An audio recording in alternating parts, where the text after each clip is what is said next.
Amerika sudah tidak di depan. Jadi yang backing USD ini sudah tidak ada. Jadi kalau kita lihat dari Rusia, Cina, ya, mereka sudah stop beliin utangnya US dalam jumlah yang besar. Jumlah US Treasuries yang mereka investasikan itu turun terus. Oke, langsung saja kita simak videonya sama-sama, oke? Gue percaya, berdasarkan apa yang gue udah analisa selama 1 dekade terakhir ini gue di market, 2030 tuh akan jadi tahun yang berat. Gue percaya ini akan dimulai dari ledakan sistem riba yang mereka sendiri bikin. Level hutangnya Amerika itu menurut gue sudah bukan di level yang sustainable lagi ya. Akibat dari ledakan hutang ini akan banyak negara-negara yang kecil ya kita sebutnya emerging market ini mengalami yang namanya hyperinflasi. Akan ada currency debasement juga yang secara agresif terjadi. Yaitu kita lihat mata uang negara-negara lemah ya itu akan terdevaluasi secara besar-besaran. Gue percaya bahwa dolar itu akan kesulitan untuk mempertahankan posisinya sebagai reserve currency dari dunia. Mungkin gue akan jelasin sedikit kenapa Amerika, ya kalian tahu Amerika 50 tahun terakhir itu menjadi negara yang sangat kuat di dunia ini. Yang currency-nya sangat kuat dan semua orang mau berdagang dengan Amerika. Karena setelah Perang Dunia Kedua, dunia itu hancur. Kalau kalian perhatikan, Amerika setelah Perang Dunia Kedua, itu orang yang kerja di pabrik, kerja dengan gaji UMR-nya Amerika di pabrik itu bisa punya rumah yang lumayan, ya, punya 2 mobil, anaknya 2, TV-nya besar. Kenapa? Karena Amerika ngomong ke negara-negara yang hancur. Contohnya kita ngomong ya, dari negara-negara itu contoh seperti Jepang. Dia bilang ke Jepang, oke lu bikinin gua TV, lalu gua kasih lu mata uang paling kuat di dunia supaya lu bisa berdagang dan lain-lain. Akibatnya apa? Negara-negara yang lain ini ya kasih barang dan jasanya ke Amerika. Lu kirim gue barang dan jasa, lu kasih gue TV, ya, lu kasih gue makanan, lu kasih gue minyak, kita eksporin lu uang reserve currency terbesar di dunia. Jadi negara-negara yang sudah hampir hancur ini, ya, disuruh kirim barang dan dikasih USD. Setelah negara-negara ini semua bangkit, mereka bilang, tunggu dulu. Sekarang apa? Gue nggak mau cuma kasih barang dan jasa terus dikasih kertas. Masa kita ngelanjut kirimin barang lu cuma buat uang yang lu cetak? Mereka mulai sadar nih negara-negara ini. Jadi kalau kalian tanya, sebenarnya US dollar itu di backing sama apa sih? Apakah di backing sama emas? Kan itu udah lepas ya. Di backingnya jawabannya sama militer Amerika Serikat sendiri. Jadi karena militernya kuat sekali, dia bisa ancam-ancam orang pakai US dollarnya. Itu adalah backingan US dollar. Kapal-kapal itu. Tapi kan sekarang militer teknologi seperti gue ngomong, tank itu sudah tidak ada gunanya. Tank yang ada perang Ukraina-Rusia itu ditabrak sama drone yang bawa bom langsung hancur tanknya. Satu drone yang mungkin nanti sisanya harganya cuma $100, itu bisa hancurin tank yang mahal sekali. Sama seperti pesawat bisa dikejar nanti. Jadi ini warfare akan sedikit berubah dan yang kita tahu sendiri, perusahaan defense nomor 1 di dunia. Orang banyak yang kira mungkin Palantir ya atau yang lain. Jawabannya adalah DJI. Drone yang kalian lihat itu jualan di mall. Itu perusahaan defense teknologi nomor 1 di dunia sekarang. Dan itu perusahaan apa? Perusahaan Cina. Jadi kalau kita ngomong secara militer, Amerika sudah tidak di depan. Jadi yang backing USD ini sudah tidak ada. Jadi kalau kita lihat dari Rusia, Cina, ya, mereka sudah stop beliin utangnya US dalam jumlah yang besar. Jumlah US Treasuries yang mereka investasikan itu turun terus. Kemarin gue juga lihat ya, Jack Dorsey, pencipta dari Twitter, dia bilang bahwa bagus untuk mendelete semua intellectual property law.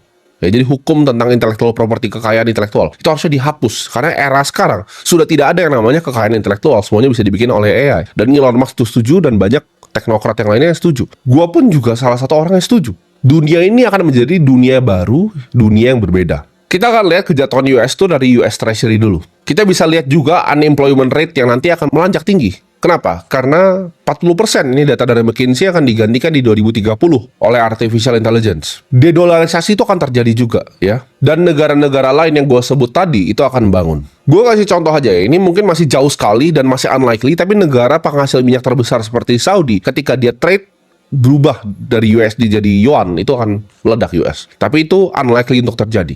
Ketika itu terjadi tapi akan negara lain ikutin dan akan ada namanya global liquidity freeze. Market obligasi itu akan crash dan akan ada mass repricing ibaratnya dalam aset-aset seperti saham, obligasi, dan juga properti. Capital flight dari US Treasury akan mengikuti ya. Sistem kredit ya, sistem riba dan hegemoni US itu akan hancur.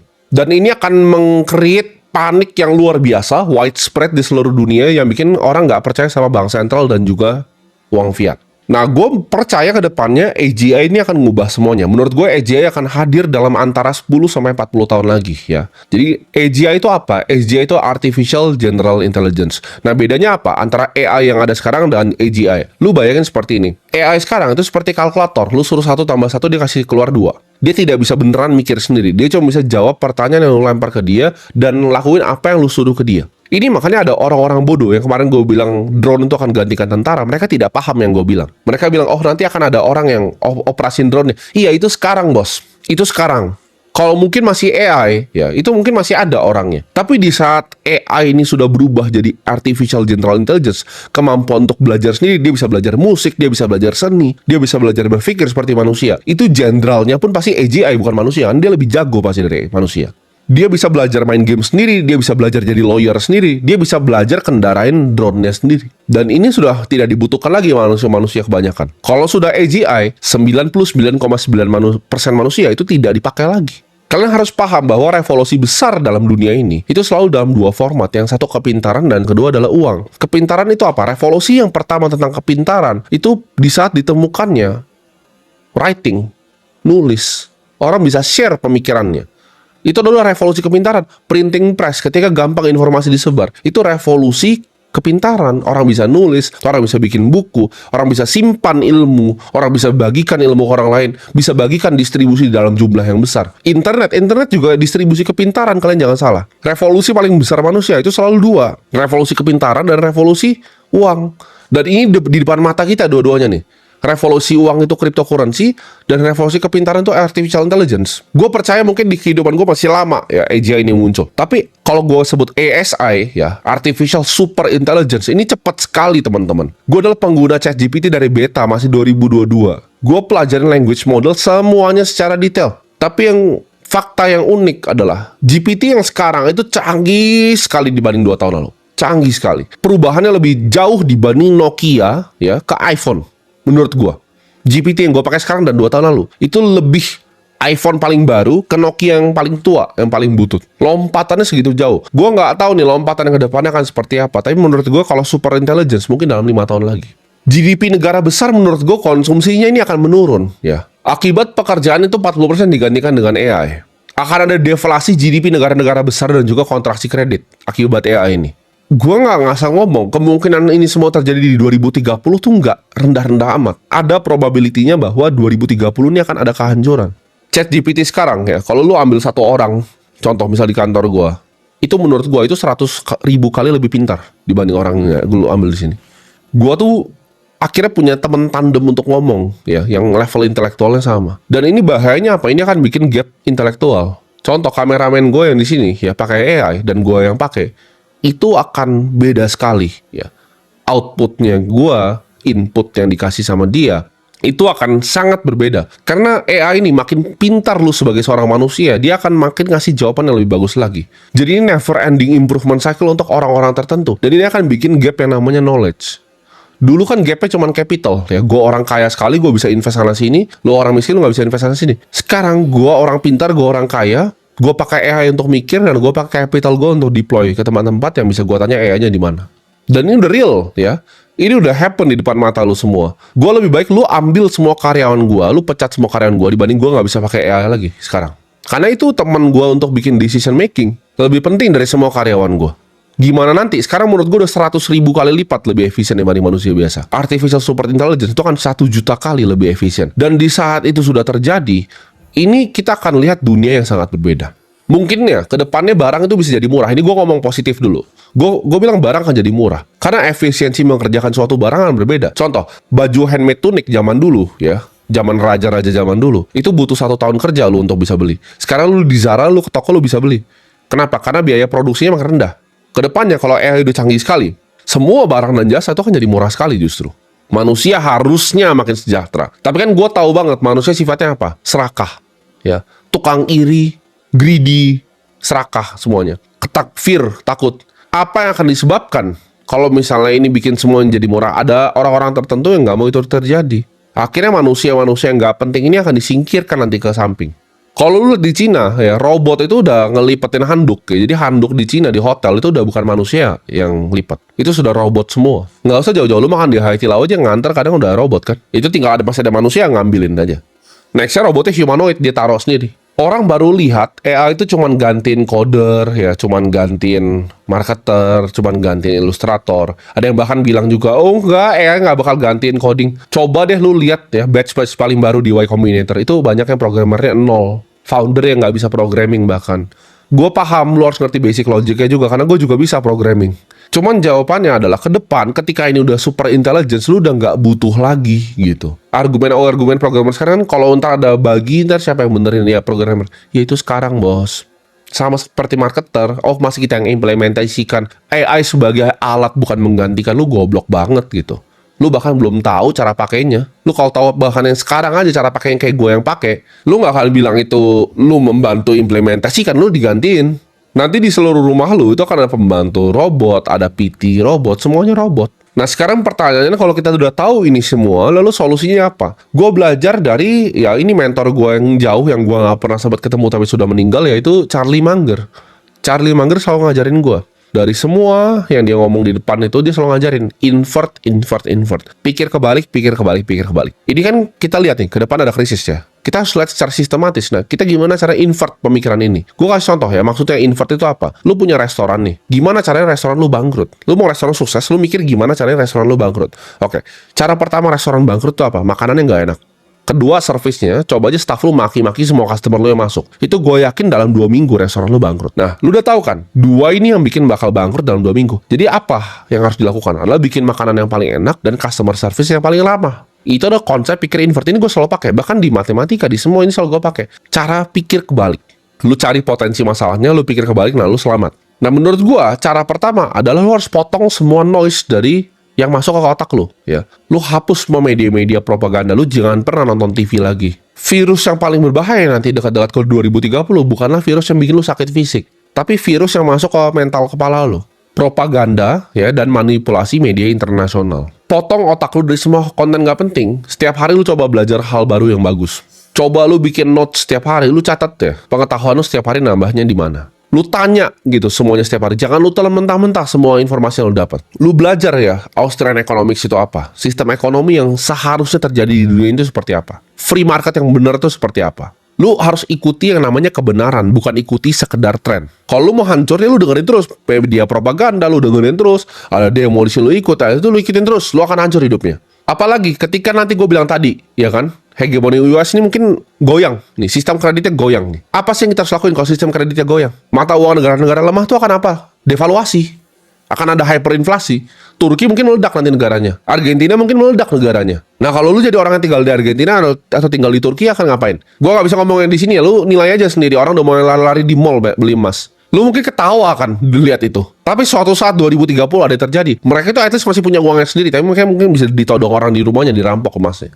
Lu harus punya uang lu sendiri, ya. Mereka mungkin emas ya, karena emas kan orang dari dulu bilang God's money, uangnya Tuhan mas ya. Kalau gue suka uang gue sendiri ya formatnya Bitcoin. Lu harus punya uang lu sendiri yang nggak bisa dirampas orang, yang nggak bisa didevaluasi sama orang, dan nilainya sama. Lu harus keluar dari sistem fiat ya. Lu antara simpan Bitcoin atau lu simpan emas, terserah gitu. Gue lebih suka versi digital ya, gue lebih pro Bitcoin. Tapi buat yang emas gue nggak judge juga gitu.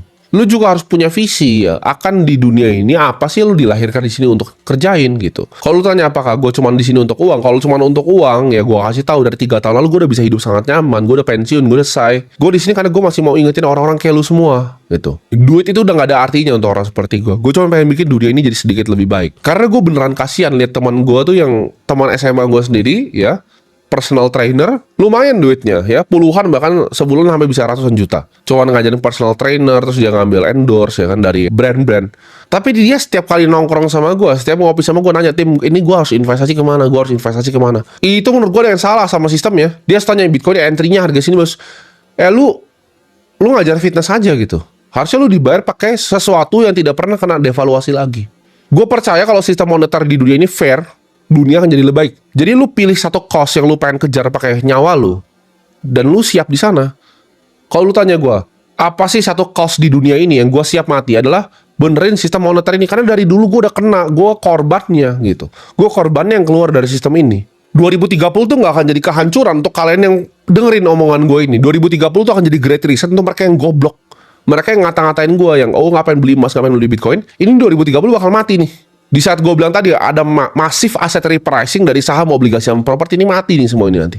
Itu akan jadi great reset untuk mereka yang bodoh dan tidak siap. Di reset dunia ini ya, bubur-bubur goblok ini di reset nih yang udah tua ini. Mereka udah mau pensiun terus jadi miskin, uangnya ke gue nanti. Ini akan ada reset gitu. Tapi buat yang nggak bisa paham ini, nggak bisa lihat ini, lu nggak usah percaya omongan gue, lu tanya aja AI, kemungkinan apa sih yang terjadi ya? Sekarang nih, lu ke ChatGPT, ya, lu ke DeepSeek, lu Claude-Sonne, lu tanya 2030 itu potensi krisisnya apa? Lu jangan percaya omongan gue, lu cari di Google. Lu hanya punya sekitar 5 tahun, 1825 hari dari sekarang untuk asah skill lu setiap hari jadi orang yang lebih baik, ya, kerja lebih keras. Bersiap ketika krisis lu datang, lu selamat, lu pakai inversion tadi yang gue udah kasih ajarin. Kalaupun kita bilang dunia ini hebat deh, nggak terjadi 2030, lu akan jadi manusia yang jauh lebih baik. Manusia yang jauh lebih siap untuk menghadapi krisis-krisis selanjutnya. Karena setiap 10 tahun sekali, itu selalu ada krisis hutang yang besar yang meledak. Gue bukan prediksi ini kayak gue semacam Nostradamus, enggak. Gue cuma ngeliat historical data. Bisa repeat, bisa ngulang, bisa nggak ngulang gitu kan. Tapi ya biasanya history itu selalu nggak repeat, tapi dia rhyme. Layaknya mobil gitu kan, punya airbag. Lu nggak mau tabrakan kan? Kenapa lu beli misalnya contoh, lu beli Mercy S-Class nih. Ada airbag semua dari samping. Kenapa lu mau beli yang mewah sekali? Karena kalau kena tabrak lu pasti selamat. Kayak BMW seri 7 tuh lompat dari tol tapi selamat. Itu kalau coba LCGC udah mati pasti orangnya. Ya kan? Itu karena BMW seri 7. Safety-nya aman sekali. Tapi kan lu kalau lu beli seri 7, lu nggak berharap lu lompat kan dari jalan tol. Lu nggak berharap kena tabrak. Ini sama ya, mau terjadi atau nggak terjadi, ada lebih baiknya lu berubah gitu. Stop dengerin media propaganda. Lu punya uang lu sendiri. Ada baiknya siap payung sebelum hujan. Lu harus punya kepintaran untuk lihat sistem finansial ini dengan apa adanya dan kebenaran. Lu harus punya pemikiran kritis, lihat mana yang propaganda media, mana manipulasi media, mana yang suruh lu masukin ke isu-isu yang sebenarnya nggak penting. Ini hamilin cewek lah, itu inilah, ini apalah. Itu kan permainan mereka semua. Lu belajar manfaatin AI sekarang, karena AI cuma bisa dimanfaatin sekarang. Sebelum dia yang manfaatin kita, sebelum dia jadi terlalu pintar. Lu harus belajar untuk belajar. Gua kasih tahu ya, lu kalau belajar di pace yang lebih cepat dibanding dunia ngejar pelajaran yang lu sedang pelajari, lu akan jadi manusia yang superior. Belajar internet masa depan, belajar Web3, belajar teknologi dari blockchain, belajar artificial intelligence, belajar kriptografi, belajar caranya nyimpen uang lu sendiri, belajar konsensus, belajar cara kerjanya central bank seperti apa, belajar sejarahnya dari uang itu apa. Gue suka bilang Bitcoin itu bukan sekedar aset investasi buat gue. Itu kayak justru jebakan gitu loh. Lu ketika lu masuk ke lubangnya lu nyungsep, lu langsung pelajarin sejarah uang, lu pelajarin semuanya. Itu kayak game yang ketika lu pelajari, lu jadi belajar banyak sekali hal. Lu belajar ketemu Austrian Economics, lu ketemu sejarahnya uang, lu ketemu cara kerja central bank, lu belajar semuanya dengan belajar Bitcoin. Lu belajar cyber security, cara amanin aset lu, ya aset lu, privacy dan data lu sendiri. Lu belajar juga punya mental yang kuat. Gimana cara deal dengan emosi sendiri ya kalau dunia ini dalam tekanan. Kalau lu sendiri bahkan dalam tekanan. Cara adaptasi yang cepat itu seperti apa? Bikin mental lu adalah mental manusia yang tidak pernah patah. Satu-satunya yang lu bisa kontrol di dunia ini, lu tidak bisa kontrol ya 2030 apa yang mau terjadi, AI itu bakal jadi sepintar apa. Tapi satu yang lu bisa kontrol adalah pikiran lu sendiri. Jadi jangan pikir lu di hidup ini lu adalah manusia yang gak hoki, lu adalah manusia yang depresi. Itu akan semua jadi kenyataan, karena itu semua cuma dari pikiran lu. Jadi yang lu fokus untuk kontrol dan atur adalah pikiran lu sendiri. Jangan bikin pikiran lu ini bisa diambil sama orang lain. Contoh, kalau lu pernah maki nggak ya? Gue pengen tanya di hidup lu secara jujur. Lu pernah maki seorang politisi nggak di sosial media? Kalau lu udah pernah lakukan itu, ya, berarti otak lu, bola mata lu, ya, itu udah dibeli sama orang pakai sistem ratusan miliar yang buzzer yang mereka bikinin untuk ngarahin otak lu ke sesuatu yang mereka mau. Lu udah kena yang namanya manipulasi media dan propaganda massal. Itu gue kasih tahu sistem buzzer yang mereka punya itu ratusan miliar harganya. Ya, gue tahu karena gue punya teman yang mengerjakan itu. Itu kompleks sekali sistemnya untuk bisa manipulasi lu untuk maki-maki orang yang bahkan lu nggak pernah ketemu. Lu fokus lakuin sesuatu yang bisa benefit dunia ini dalam skala yang besar. Makin besar value yang lu bikin di dunia ini, makin besar akan lu hasilkan. Gue gak pernah ragu ya sedetik pun sama di diri gue, sama apa yang akan gue capai dari gue kecil. Gue sudah bilang kan, selalu ya, kalau gue mau jadi orang kaya yang egois 3 tahun tuh udah selesai gue. Hidup gue sudah selesai, game over. Anak gue gak perlu kerja lagi, cucu gue gak perlu kerja lagi, cucu guanya lagi tuh gak perlu kerja lagi. Uangnya semua gue rapihin, ya gue bikin trust untuk aset-aset properti gue, running family office gue, Ya, gue beli indeks saja pensiun dari market nih. Ini bahkan dengan pensiun dari market, gue beli indeks saja 7% setahun, udah itu sampai bawah-bawah generasi gue udah selesai. Satu pun ya yang hidup di negara ini nggak ada yang pernah akumulasi aset lebih cepat dari gue. Ini bikin sendiri ya, bukan anak orang kaya ya. Bikin sendiri, nggak ada yang pernah akumulasi aset lebih cepat dari gue selama 10 tahun ini. Tujuan gue ya, gue pengen bantu kalian semua keluar dari sistem keuangan busuk ini supaya kita bisa bikin revolusi sistem moneter yang baru. Gue di sini nggak datang sebagai guru, ya. Gue datang sebagai tahanan, ya. Gue sama kayak lu semua dulu tahanan yang udah lolos, yang pengen bukain mata lu. Dan di sini gue pengen tanya sama lu, sampai kapan lu mau nunduk? Ya, hidup nunduk terus, gitu. Padahal lu semua, gue yakin itu dilahirkan untuk berdiri di panggung sejarah. Dunia ini nggak akan selamatin lu, hanya diri lu sendiri dan keputusan lu hari ini yang akan selamatin lu. Gue tahu bahkan beberapa yang nonton ini ada yang nonton di kafe ya. Lu perhatikan, kalau lu buat lu yang lagi nonton di kafe, lu perhatikan sekitar lu. Itu adalah generasi yang sudah rusak gitu. 80% mungkin lagi scrolling TikTok atau ada satu lagi yang nonton Netflix. Itu generasi yang sudah rusak. Satu generasi ini udah hilang, dibunuh sama TikTok ya. Media dari Cina itu dibunuh sama Netflix dan dibunuh sama sistem riba. Tapi bukan kalian. Ya makanya gue ajak kalian buat tinggalin sistem ini. Ambil alih lagi bola mata lu. Jangan lu maki-maki orang yang lu gak kenal di sosial media. Ambil lagi uang lu sendiri gitu loh. Dan lu ambil balik lagi jiwa lu. Semangat lu itu. Pelajari kebenaran. Miliki Bitcoin. Kuasai AI. Dan kuasai masa depan lu sendiri. Pada saat nanti dunia runtuh di 2030 ya. Mereka menangis dan kita akan memimpin di sini. Karena gue sebut di sini ya. Kita bukanlah generasi yang dilahirkan untuk jadi generasi yang nyaman. Kita adalah generasi ya yang ditakdirkan untuk mengakhiri perbudakan-perbudakan ini.